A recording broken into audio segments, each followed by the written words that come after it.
원빈인 줄 아나 봐. 어디서 저런 야한 살인 미소를 가슴선에 죽을 뻔했네. 자, 간다. 자, 오늘부터 해야 되는 원자의 구조는요. 머리를 돌릴 이유가 없어요. 그냥 들으시면 바로바로 기억에 날 만한 내용들, 별로 어렵지 않은 것들 한 번을 했으니까 빠른 속도로 머릿속에서 끄집어만 내드리면 돼요. 우린 다 선행을 한 바퀴는 돌린 친구들이니까. 자, 첫 번째 66페이지에 있는 내용 간단하게 정리하죠. 자, 지구상에 있는 모든 물질은 뭘로 되어 있다? 더 이상 쪼갤 수 없는 가장 작은 입자 뭘로 되어 있어요? 가장 작은 입자라고 하면 원자입니까? 원소입니까? 원자죠. 됐어. 지구상에 더 이상 쪼갤 수 없는 가장 작은 입자는 바로 원자입니다. 지구상에 있는 모든 물질은 원자로 구성되어 있고요. 원자의 종류를 뭐라 그런다?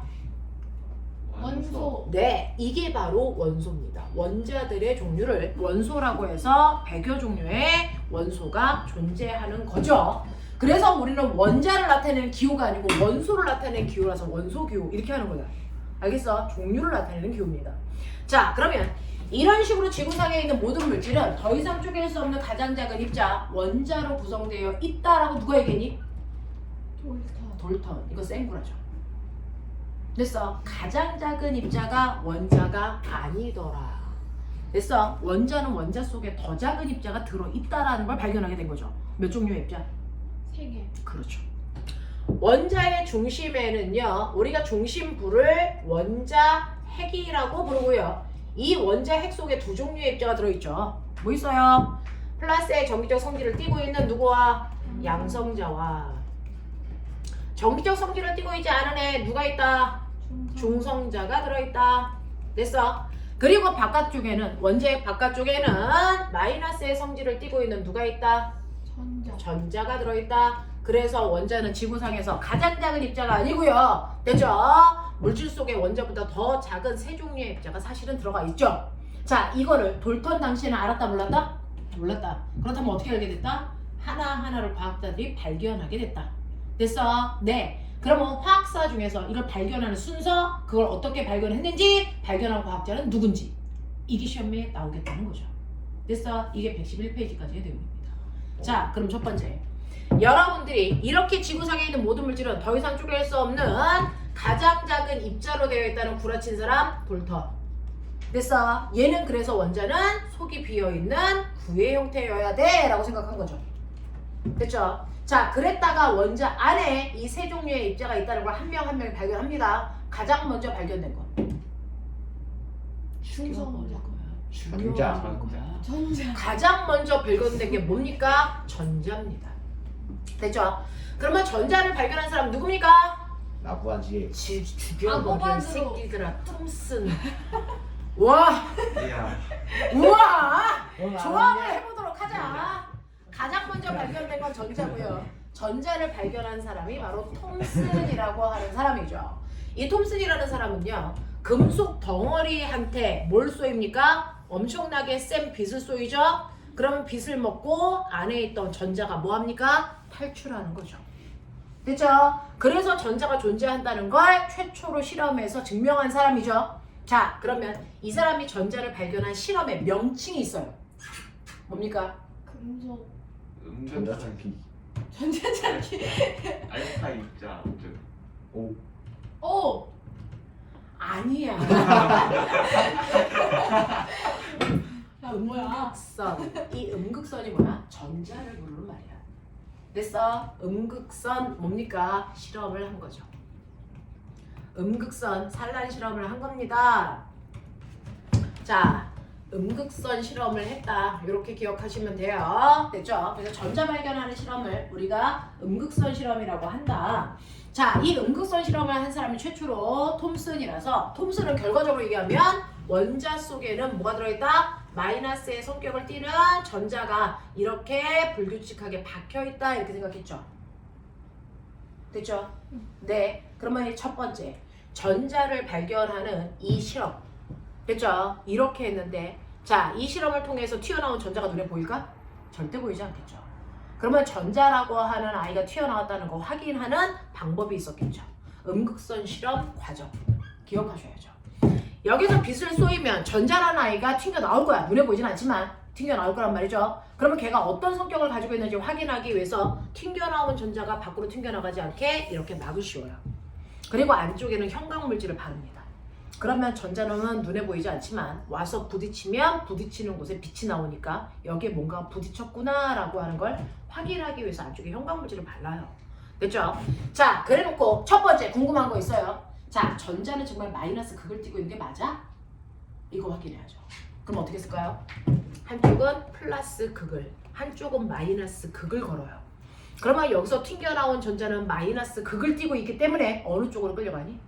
플러스 쪽으로만 끌려갑니다. 무슨 말인지 알겠어? 이렇게 한쪽에는 플러스 한쪽에는 마이너스를 걸어놓고 튕겨나온 입자가 전하를 띠고 있는지 확인한 거야. 그랬더니 띠고 있어.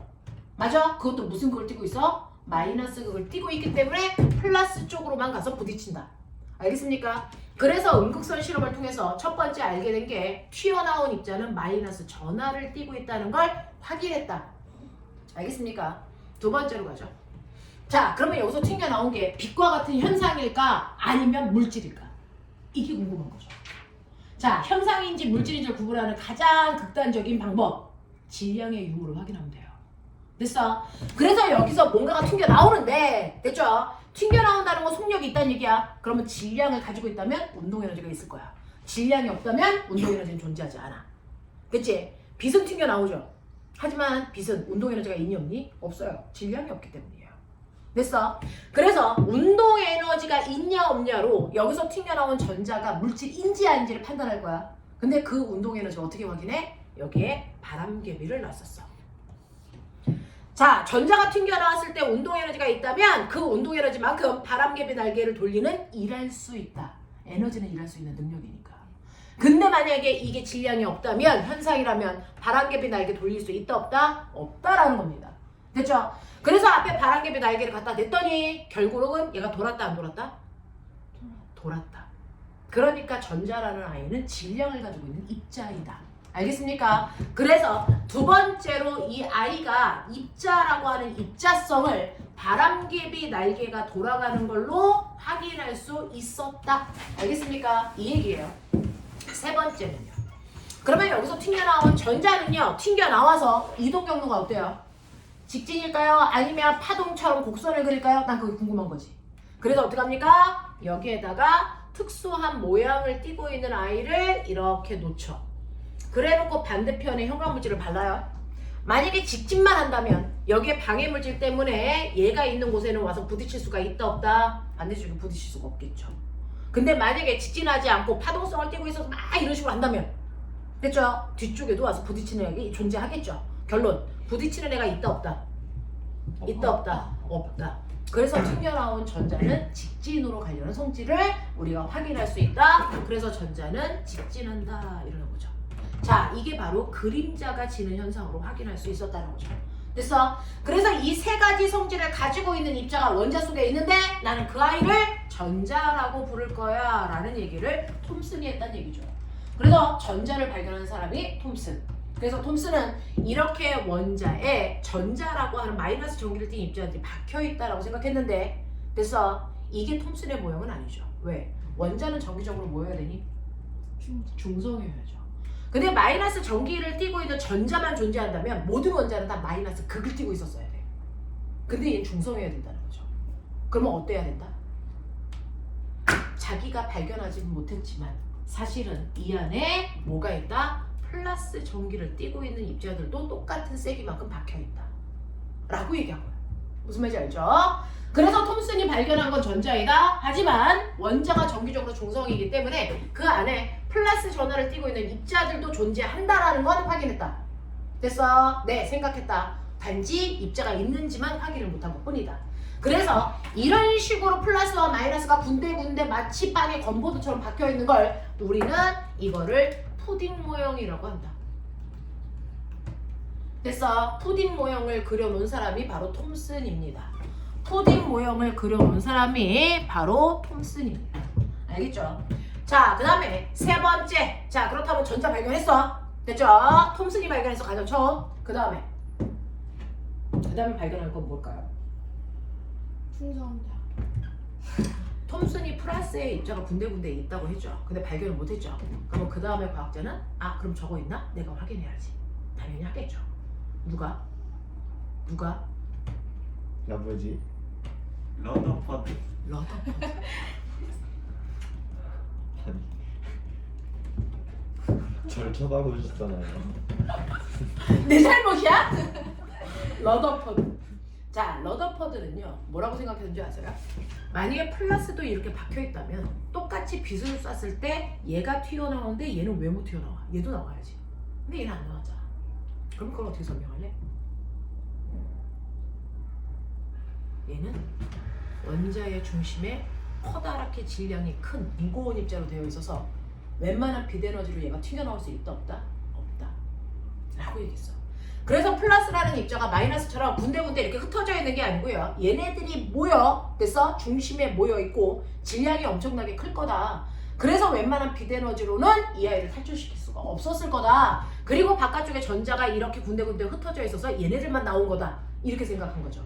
그래서 얘가 발견하고자 했던 플러스의 정기적 성질을 띠고 있는 이 아이를 통틀어 뭐라고 했다? 얘는 원자핵이라고 하는 덩어리가 있을 거야 라고 얘기한 거야.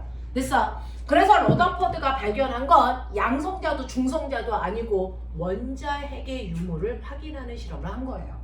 됐어? 원자핵이라는 게 있냐 없냐를 확인한 거죠. 자, 이 원자핵을 확인하는 실험을 이름이 있어. 불러. 자, 꼬맹아 이제 잊으면 안 돼. 너네 이제 본선이야. 됐어. 전자 발견하는 거 음극선 실험이고요. 원자핵 발견하는 실험의 명칭이 있습니다. 이거 아까 누가 뭐라고 했는데 이게 바로 그거. 알파 입자 산란 실험.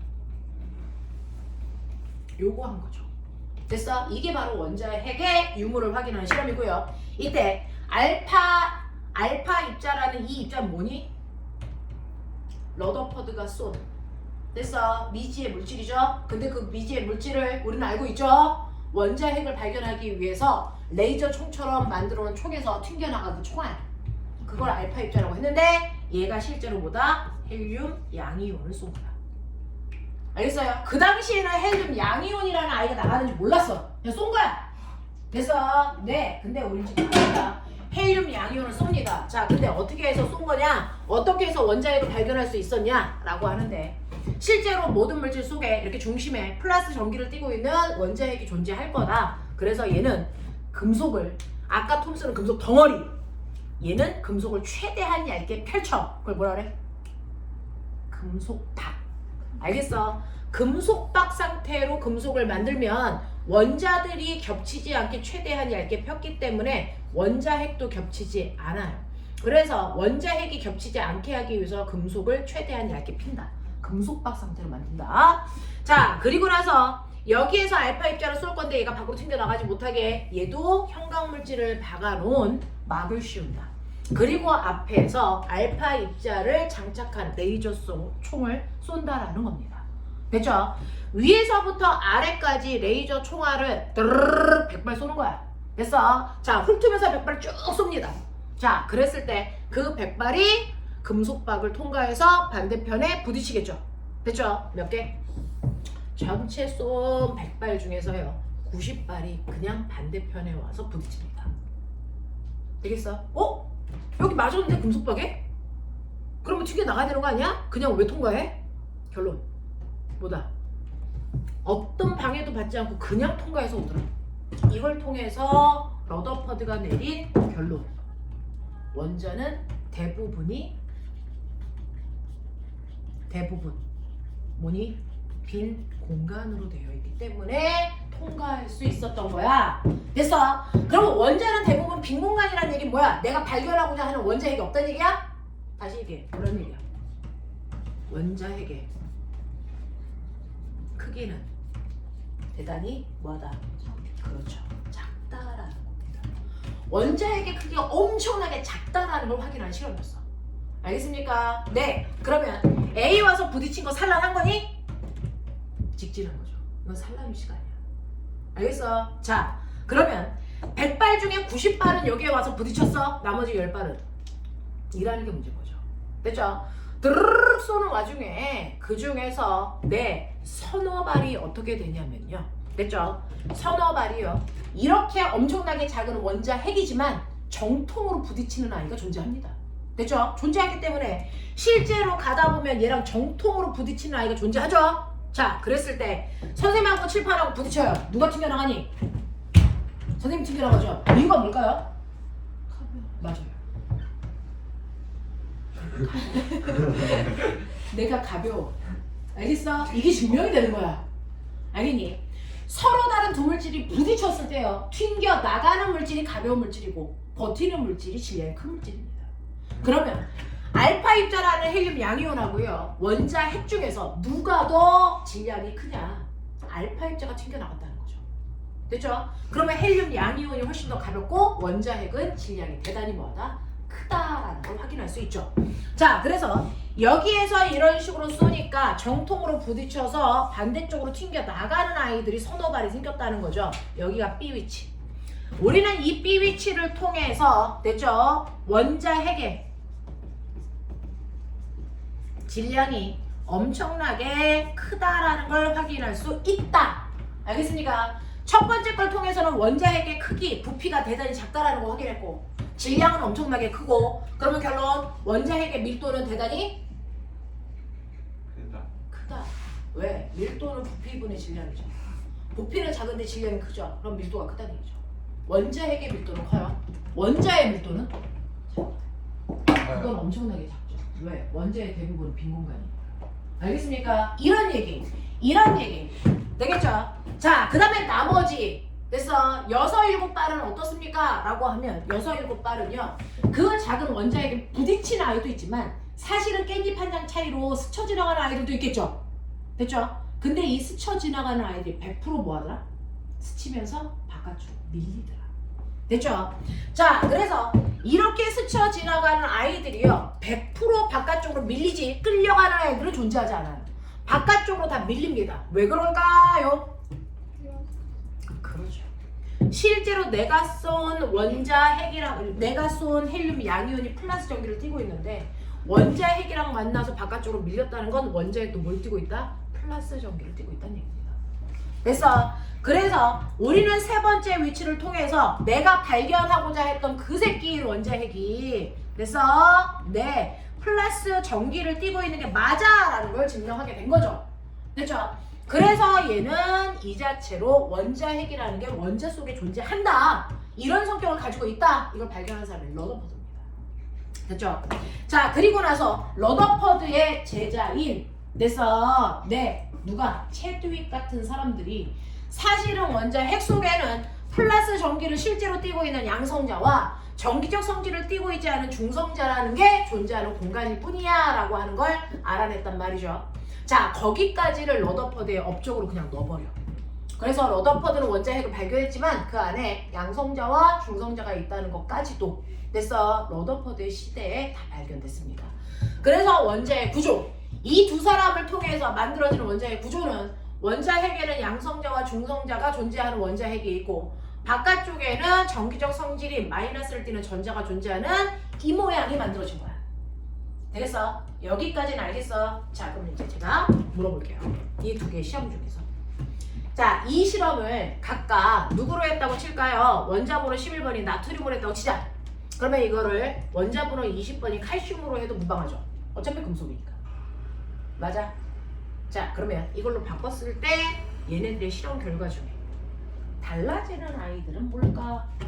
어떤 게 달라질까? 어떤 건 변하지 않을까? 이게 수능 문제에서 나왔어요. 톰슨의 실험을 나트륨으로 했다가 칼슘으로 바꿨습니다. 자, 그러면 실험 결론 중에서 바뀌는 거.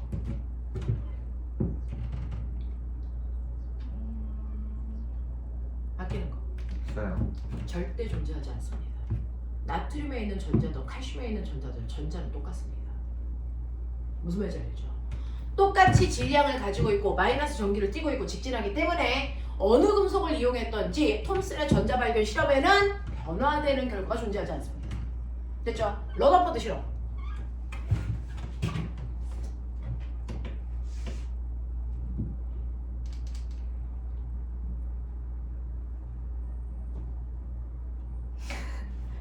튕긴 개수. 맞아요.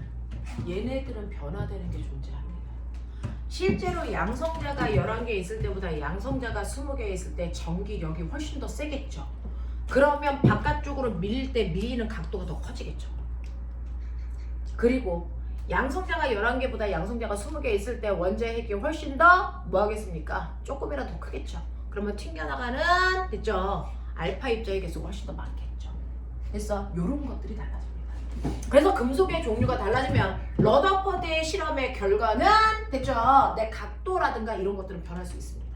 하지만 톰슨의 실험의 결과에는 변화되는 게 존재할 수 없습니다. 됐죠? 자, 그 다음에 그럼 만약에 실제로 원자 모형이 톰슨이 얘기한 이 모양이라면 이 실험을 했을 때 결과는? 네? 다시 한 달라져. 번만. 톰슨의 원자 모형이라면 이 실험을 했을 때 이 실험의 결과가 나올 수 있니 없니? 나올 수 없어요. 됐죠? 그래서 이 실험은 원자 핵이라는 게 실제로 있어야만 나오는 실험이다. 톰슨의 원자 모형으로는 이 실험 결과를 얻어낼 수가 없다. 알겠습니까? 네, 실제로 양성자 한 개 한 개가 흩어져 있으면 헬륨 양이온이랑 부딪혔을 때 양성자가 튕겨나가야 돼요. 무슨 말인지 알겠습니까? 네, 이렇게 돼야 된다. 그래서 이 실험을 통해서 우리가 실제로 원자 핵이라고 하는 게 존재한다는 걸 확인할 수 있다. 알겠습니까? 자, 그러면 여기까지의 내용으로 보호는 조금 이따 할게요. 여기까지의 내용으로 원자 속에 있는 모든 입자는 일단 발견이 끝난 거예요. 됐죠? 원자 속에 있는 모든 입자들의 발견은 끝났습니다. 자, 그렇다면 우리가 원자 번호 11번 양성자 됐어? 나트륨. 자, 얘는 양성자가 몇 개 있니? 11개 있죠? 그래서 네. 자, 근데 중성자가 12개 있어요. 됐어. 그리고 전자는 몇 개 있냐면 11개 있습니다. 이게 나트륨 원자의 구조입니다. 됐어. 자, 그랬을 때 원소 기호의 아래쪽에 있는 이 11이라는 숫자는 바로 양성자의 개수이자 원자 상태일 때 누구의 개수입니까? 전자의 개수죠. 됐어. 원자라는 단어는 어떨 때만 쓸 수 있니? 원자라는 단어는 반드시 정기적으로 무슨 상태일 때만? 중성일 때만 원자라고 쓴다.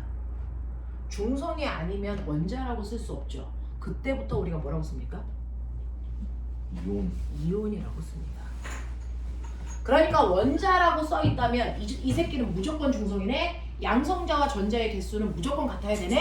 이렇게 놓고 문제 푸셔야 된다고요. 알겠죠? 그래서 원자라는 건 양성자와 전자의 개수가 무조건 같다. 정기적으로 중성인 상태. 그렇다면 거꾸로 얘기할까? 양성자 하나가 띠는 정기적 세기와 전자 하나가 띠는 정기적 세기는 어떠니?